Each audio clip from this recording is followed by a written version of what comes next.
Hallo und willkommen zu unserer Serie Mein Laptop von innen.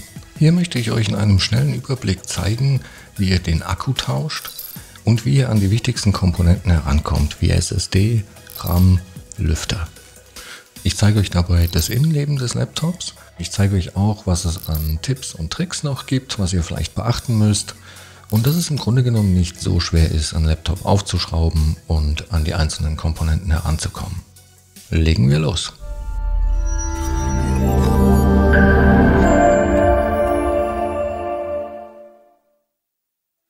So, wir haben hier ein Asus ROG Strix G17 und ich zeige euch auch gleich, wo ihr die genaue Modellnummer findet.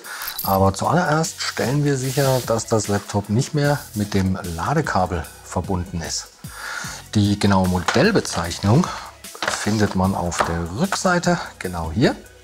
Ja, und mit dieser Nummer findet ihr super einfach alle Ersatzteile speziell für dieses Gerät bei uns im Shop. Allgemein kann man zu dem Gerät noch sagen, dass ein Displaytausch hier doch ziemlich einfach ist. Das wird nämlich nur von dem Frontrahmen hier vorne abgedeckt, das heißt, man kommt da super gut dran.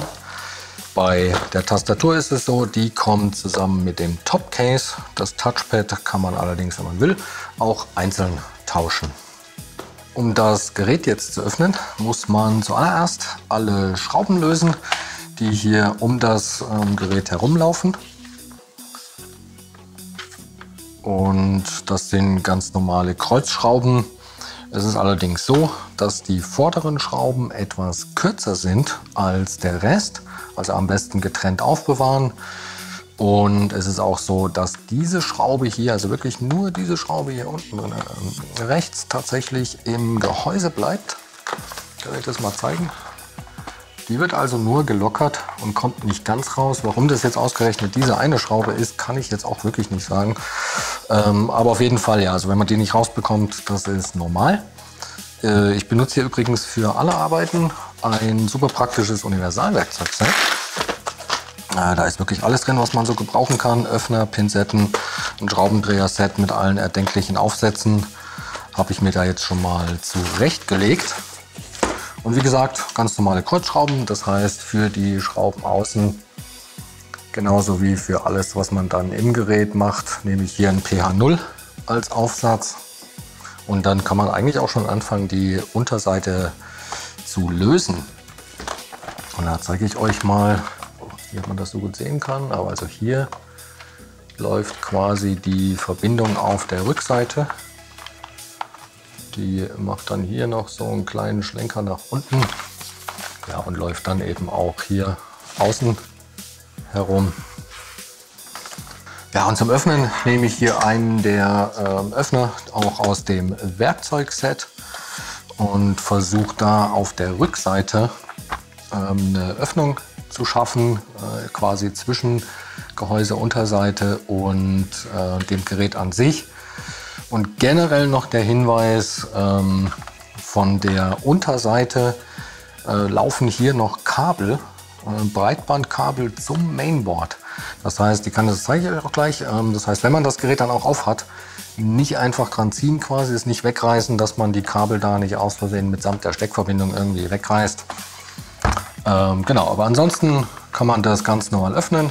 Wie gesagt, ich gehe mit dem Öffner hier oder versuche da eben eine Lücke zu schaffen, so wie hier, und das dann nach oben zu hebeln.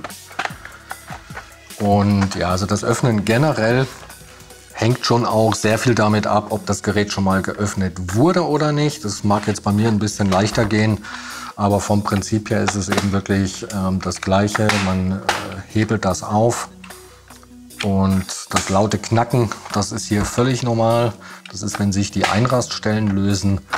Ja, und da jetzt einfach nicht mit Gewalt, sondern einfach, auch wenn man nur so eine kleine Lücke hier hat, macht man so in der Technik dann quasi weiter, arbeitet sich hier um das Gerät auch auf der Seite, also wie hier jetzt zum Beispiel auch. Man kann oft dann schon mit den Fingern drunter fassen und und dann kann man das eben auch, wenn das schwer geht, einfach wie gesagt einmal drum arbeiten, auch auf der Vorderseite. Also auch hier kommt man im Normalfall super gut rein. arbeitet sich da so herum. Und irgendwann kann man das meistens dann auch schon mit den Fingern, kann man drunter fassen und das mit so ein bisschen Wackeln und Rütteln dann einfach abziehen. Und hier jetzt, wie gesagt, das jetzt nicht eben einfach wegreißen. Da sieht man hier eben 2 Kabel dran. Da hat man relativ viel Spiel. Und die laufen hier ans Mainboard und das sind so kleine Kippschalter. Das heißt, ja, auch da das Kabel nicht einfach rausziehen. Man hebelt den quasi zuerst auf. So nach oben. Und dann kann man das rausnehmen. Und dann merkt man sich am besten auch gleich, dass das Kabel beim Wiederverbinden auch eben von da wieder reinkommt. Dann natürlich auf der anderen Seite genau das gleiche. Erst nach oben hebeln. Und dann kann man das Kabel rausziehen. Und dann kann man auch ganz sicher die Unterseite vom Gerät nehmen. Und ja, so sieht dann das Gerät von innen aus. Gut, bevor wir jetzt aber irgendetwas weiteres machen, immer erst das Gerät quasi stromfrei machen. Das heißt, den Akku vom Mainboard trennen. Und das ist in dem Fall hier eine Steckverbindung. Die hat hier so einen kleinen Bügel. Und den schiebt man nach oben hinweg. Der gibt den Stecker frei. Und dann kann man den Stecker quasi hier einfach nach oben hin abnehmen und ist eben so einfach auf der sicheren Seite. Was wir hier noch sehen können, ist, dass es 2 SSD-Slots gibt. Eine ist jetzt hier in dem Fall nur belegt, aber hier wäre noch Platz für eine zweite. Wir sehen hier die beiden RAM-Slots, die auch beide belegt sind. Dann hier natürlich die Lüfter und den Heatsink für GPU und CPU. Das WLAN-Modul ist hier unter der SSD und die Antennen, sieht man, die laufen hier hin und dann von hier aus weiter. Und ja, ich glaube, dann können wir mal den Akku rausnehmen. Und ja, das ist super einfach. Der wird nur von diesen Schrauben hier gehalten. Genau, da sind keine drunter. Ja, und sobald man die Schrauben gelöst hat, kann man den Akku einfach nach oben hin aus dem Gerät nehmen und so gegebenenfalls auch tauschen. Was man hier noch sieht, ist dieses Kabel am Akku selber. Das ist meistens ein Hinweis darauf, dass der neue Akku, wenn man den Akku tauscht, das Kabel vielleicht nicht hat. Also zur Sicherheit auf jeden Fall dieses Kabel hier aufheben, falls der neue Akku das nicht mit dabei haben sollte, was ich jetzt nicht hundertprozentig weiß. Und ja genau, dann sehen wir hier unten direkt unter dem Akku das Touchpad. Wie gesagt, das lässt sich ja auch einzeln lösen. Und dafür sind diese 3 Schrauben hier, die das quasi halten. Und auch hier gibt es ähnlich wie beim Öffnen schon eine Kippschalterverbindung. Das gleiche Prinzip wie bei der Unterseite. Muss man erst so nach oben klappen und dann kann man das Kabel rausnehmen. Ja, und so eben dann auch das Touchpad entgegennehmen und umgekehrt wieder einbauen. Und auch hier, das ist auch das gleiche wie später, wenn wir die Unterseite wieder verbinden. Die Kabel hier, die haben im Normalfall alle so eine kleine Linie, weiß oder schwarz. Das heißt, man sieht da, wie weit das Kabel wieder rein muss. Genau so. Und dann wird das wieder zugeklappt. Ja, und so schnell geht das dann auch. Den Rahmen zu tauschen, das ist wie bei eigentlich allen Geräten wirklich super einfach. Das wird immer von diesen beiden silbernen Klammern hier gehalten. Wenn man den nach außen zieht, dann ja, springt der einem meistens schon entgegen. Kann dann so auch wieder getauscht werden. Der kommt einfach zurück in den Slot. Das geht auch nur in eine Richtung, so würde der nicht passen. Da einfach nur schauen, bis ganz hinten rein und dann nach unten drücken, bis die Klammern wieder einrasten. Und ja, genauso einfach ist auch die SSD oder die SSDs. Die wird hier nur von einer Schraube gehalten. Und sobald man die raus hat, kann man die SSD auch hier wieder einfach aus dem Slot rausziehen und eben tauschen. Und das gleiche Spiel wie beim RAM, die geht nur in eine Richtung rein. So würde das nicht passen. Das heißt, zurück in den Slot, schauen, dass die auch wirklich ganz drin sitzt. Nicht so wie jetzt, sondern so wie jetzt. Dann gerade ein bisschen nach unten drücken und wieder verschrauben. Also ja, RAM und SSD im Normalfall wirklich kinderleicht. Auch die Lüfter lassen sich bei dem Gerät einzeln tauschen. Und da ist es so, das ist auf beiden Seiten gleich.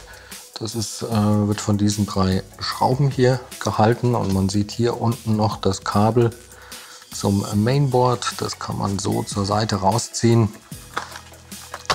Und auch auf der Seite, da ist es so, hier sind Schrauben und unter diesem Klebeband. Das ist auch nochmal mit ein bisschen Klebeband hier fixiert. Dann kann man den Lüfter einfach nach oben hin aus dem Gerät nehmen. Und wie gesagt, der Stecker sitzt hier, kann man einfach nach hinten hin rausziehen. Und ja, also das wäre ein super einfacher Tausch. Beim Wiederverbinden, ja, ich würde immer zuerst das Kabel wieder verbinden, dass man das am Ende nicht vergisst. Das wäre gar nicht so prickelnd. Bei dem Stecker hier kann man sehen, dass der auf einer Seite, kann man so Kontakte sehen, die sind auch nur auf einer Seite. Und diese Kontakte zeigen beim Wiederverbinden nach unten. Das heißt auch hier erstmal das Kabel wieder verbinden. Das kann hier ein bisschen friemelig sein. So. Und da auch schauen, dass das wirklich wirklich ganz dran sitzt. Und dann fällt der Lüfter an sich ja hier wirklich auf die Gewinde drauf. Das ist das Einzige, wo man so schauen muss, hier ein bisschen drunter, dass diese Kabel hier jetzt nicht unten irgendwo durchknicken und dann da total verwurstelt sind. Genau. Ja, und dann sitzt er eben 1:1 in Position und muss nur wieder verschraubt werden. Und das ist auf der anderen Seite eben wirklich genau das gleiche Spiel. Also das ist extrem simpel gemacht, was mich immer freut. Ja, und dann können wir eigentlich auch schon den Akku wieder einbauen. Gucken, ob man das sieht hier. Und auch hier ist es so, der hat hier neben den eigentlichen Schrauben noch so kleine Positionierhilfen. Das heißt, man sieht das hier ganz gut. Das heißt, da kommt er wieder drauf. Und dadurch verrutscht er auch nicht. Das noch wieder hoch, so. Und sitzt eben auch hier wackelfest und direkt auf den Gewinden. Gleiches Prinzip dann wie beim Lüfter. Muss dann nur noch wieder verschraubt werden. Und am Ende, ganz, ganz wichtig, natürlich nicht vergessen, das Akkukabel auch wieder zu verbinden. Sonst muss man den ganzen Kladderadatsch nochmal machen. Also das, wie gesagt, kommt von oben einfach wieder drauf. Und dann den silbernen Bügel hier nach unten, dass der den Stecker hier quasi festhält und er nicht von alleine abrutscht. Und ja, dann kann man die Unterseite eigentlich auch schon wieder verbinden.